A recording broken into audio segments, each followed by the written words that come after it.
Sineryoso naman yung paghihiwalay yung love team nila. Akala mo naman 3 months na nagka-developan din. Pinag-usapan ngayon ng mga netizens ang pang-backstop ni Clarice sa Dasbia.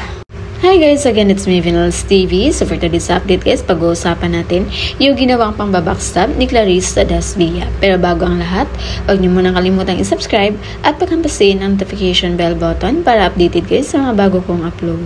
Kabash, pero nakikredyan na ako. Ito namang sineryoso naman yung paghihiwalay yung love team nila. Akala mo naman 3 months na nagka-developan din.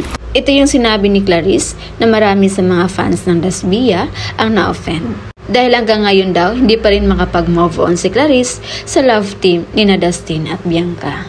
Hindi kasi lingid sa ating kalaman na nung nakaraan lang nagkaroon ng issue si Dustin at Clarice dahil sa love team na Dasbia. Gusto kasing mangyari ni Clarice ay maglayo muna si Dustin at Bianca. Kumbaga, umalis muna sila sa kanilang comfort person. Dahil bilang isang leader, kailangan niya munang i-focus ang kanyang mga kapwa housemates sa task para sa kanilang budget. At ang kanyang parang napag-initan ay ang Dasbia, na hanggang ngayon hindi nagustuhan ng mga netizens dahil nga hindi pa rin natigil si Clarice sa pagpaparinig at pang-backstab kina Dustin at kay Bianca.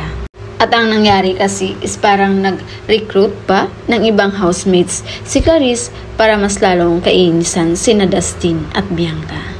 So yun muna yung pa-update natin guys, and again this is Vinals TV. Thank you for watching.